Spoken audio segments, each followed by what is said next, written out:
അകലം പാലിക്കുക. ഇവിടെ പൊട്ടാത്ത മൈനുകൾ ഉണ്ടായിരിക്കാം. ഡാൽമേഷ്യൻ തീരത്തിന് സമീപത്തെ വെലവിറ്റ് പർവ്വതനിരകളുടെ താഴ്വരയിലുള്ള വിജനമായ ആ ഗ്രാമപ്രദേശത്ത് ഇന്നും തുരുമ്പിച്ച ഈ ബോർഡ് കാണാം.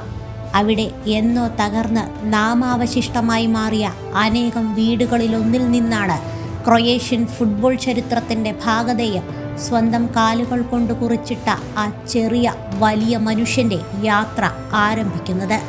യുദ്ധം, ദാരിദ്ര്യം, യാതന, പരിഹാസം, അവഗണന എന്നിവയെ സ്വന്തം പോരാട്ടവീര്യവും സ്വതസിദ്ധമായ കേളിമികവും കൊണ്ട് ഇതിഹാസ രചനയുടെ ഉത്പ്രേരകമാക്കി മാറ്റിയ മഹാപ്രതിഭ ലൂക്ക മോഡ്രിച്ച്.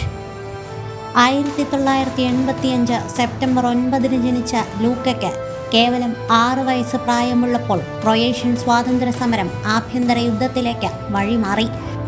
1991 കുഞ്ഞു ലൂക്കയുടെ കൺമുൻപിൽ വച്ചാണ് സെർബ് സായുധ സേന അവൻ്റെ രക്ഷകർത്താവായിരുന്ന മുത്തച്ഛൻ ലൂക്ക മോഡ്രിച്ച് സീനിയറിനെ വെടിവെച്ച് വീഴ്ത്തിയത്. കുടുംബവും ബാല്യവും നഷ്ടമായ ലൂക്ക സദാറിലെ അഭയാർത്ഥി ക്യാമ്പിൽ എത്തിപ്പെട്ടു. നിലയ്ക്കാത്ത വെടിയൊച്ചകൾക്കും സ്ഫോടക ശബ്ദങ്ങൾക്കും നടുവിൽ നിസ്സഹായനായി നിന്ന ആ കുട്ടി പട്ടിണിയും വിശപ്പും മറക്കാനാണ് നിർവീര്യമായ ഷെല്ലുകളുടെ അവശിഷ്ടങ്ങൾ കാലുകൊണ്ട് തട്ടിക്കളിക്കാൻ തുടങ്ങിയത്. ക്യാമ്പിൻ്റെ മതിൽക്കെട്ടിനുള്ളിൽ ഷെല്ലുകൾ തട്ടിക്കളിച്ചു വളർന്ന കൃഷഗാത്രനും ഉയരം കുറഞ്ഞവനുമായ അവൻ്റെ കാലുകളിൽ കാലം തളച്ചിട്ടിരുന്നത് വൻമരങ്ങളെ കടപുഴക്കാൻ ശേഷിയുള്ള കൊടുങ്കാറ്റുകളെയായിരുന്നു. കൗമാരത്തിലെത്തിയപ്പോൾ ഷെല്ലുകൾക്ക് പകരം കാലം അവൻ്റെ കാൽക്കൽ ഒരു പന്ത് കൊണ്ടുവച്ചു. മെലിഞ്ഞ് ബലം കുറഞ്ഞ ശരീരപ്രകൃതിയുടെ പേരിൽ ആദ്യമൊക്കെ അവഗണിക്കപ്പെട്ടുവെങ്കിലും മൈതാനത്ത് എതിർ ടീമിൻ്റെ നീക്കങ്ങളെ മുൻകൂട്ടി കാണാൻ ശേഷിയുള്ള കൂർമ്മബുദ്ധിയും ശരവേഗത്തിൽ പായാൻ കഴിയുന്ന കരുത്തുറ്റ കാൽപാദങ്ങളും അവനെ പ്രാദേശിക ക്ലബ്ബായ ഡൈനാമോ സാഗ്രെബിൽ എത്തിച്ചു. അവിടെ നിന്നും ടോട്ടനം ഹോട്ട്സ്പറിലേക്കും പിന്നീട് സാക്ഷാൽ റയൽ മാഡ്രിഡിലേക്കും അവൻ പന്തുമായി ഓടിക്കയറി. മുഷിഞ്ഞ വസ്ത്രങ്ങളുമായി യുദ്ധം തകർത്ത ഗ്രാമഭൂവിൽ അലഞ്ഞുതിരിഞ്ഞ ഒരു ഇടയബാലൻ വിധിയെ വെല്ലുവിളിച്ച് ചരിത്രത്തെ കാൽച്ചുവട്ടിലാക്കിയ കഥയ്ക്ക് അവിടെ തുടക്കമായി. ക്രൊയേഷ്യൻ ദേശീയ ടീമിനു വേണ്ടി ലോകകപ്പുകളിൽ ലൂക്ക നടത്തിയ പോരാട്ടങ്ങൾ ഐതിഹാസികമായിരുന്നു. 2006 ഫിഫ ലോകകപ്പിൽ ജപ്പാനെതിരെ പകരക്കാരനായിട്ടായിരുന്നു ലൂക്കയുടെ അരങ്ങേറ്റം. 2018 ലോകകപ്പിൽ ലൂക്ക നയിച്ച ക്രൊയേഷ്യൻ ടീം ഗ്രൂപ്പ് ഘട്ടത്തിൽ നൈജീരിയയെയും സാക്ഷാൽ അർജന്റീനയെയും തകർത്ത് മുന്നേറി. റൗണ്ട് ഓഫ് 16 ഷൂട്ടൌട്ടിൽ ഡെൻമാർക്കിനെയും ക്വാർട്ടറിൽ ആതിഥേയരായ റഷ്യയെയും വീഴ്ത്തിയ മോഡ്രിച്ചും സംഘവും സെമിയിൽ ഇംഗ്ലണ്ടിനെയും കെട്ടുകെട്ടിച്ച ഫൈനലിൽ കടന്നു. എല്ലാ വിജയങ്ങളിലും നിർണായകമായത് മോഡ്രിച്ചിൻ്റെ പ്രകടനങ്ങളായിരുന്നു.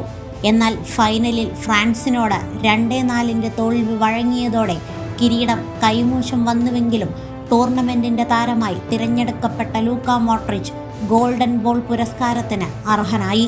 ലോക ഫുട്ബോളിലെ 2ാം സ്ഥാനക്കാരായി നാട്ടിൽ മടങ്ങിയെത്തിയ മോഡ്രിച്ചിനും സംഘത്തിനും രാജ്യം വീരോചിതമായ വരവേൽപ്പാണ് നൽകിയത്. 2022 ലോകകപ്പിൽ ഗ്രൂപ്പ് ഘട്ടത്തിൽ ക്രൊയേഷ്യ മൊറോക്കോയെയും ബെൽജിയത്തെയും സമനിലയിൽ കുരുക്കി. തുടർന്ന് കാനഡയെ പരാജയപ്പെടുത്തി.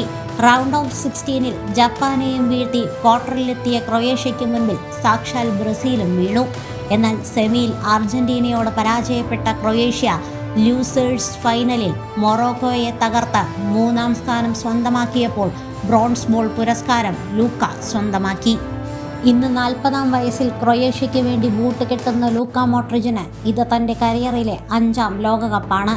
ഇറ്റാലിയൻ ക്ലബ് AC മിലാൻ്റെ പൊന്നും വിലയുള്ള താരമായ ലൂക്കയെ ആരാധകർ സ്നേഹത്തോടെ ലൂക്കിത എന്നും ആദരവോടെ മിഡ്ഫീൽഡ് മാസ്ട്രോ എന്നും വിളിക്കുന്നു. 2018 ബാലൻഡിയോർ പുരസ്കാരം നേടിയ ലൂക്ക മോഡ്രിച്ചിൻ്റെ സ്വപ്നങ്ങളിൽ ഇപ്പോൾ മഞ്ഞ് പെയ്യിക്കുന്നത് 2 തവണ കയ്യകലത്തിൽ നഷ്ടമായ ലോക കിരീടമാണ്.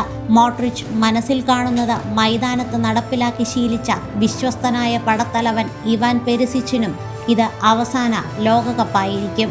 മോഡ്രിച്ചിൻ്റെ ദീർഘവീക്ഷണവും വേഗതയും പെരിസിച്ചിൻ്റെ കരുത്തും സമന്വയിച്ചാൽ മൈതാനത്ത് അസാധ്യമായവ സാധിക്കുമെന്ന് ക്രൊയേഷ്യൻ ആരാധകർ ഇപ്പോഴും ഉറച്ച് വിശ്വസിക്കുന്നു.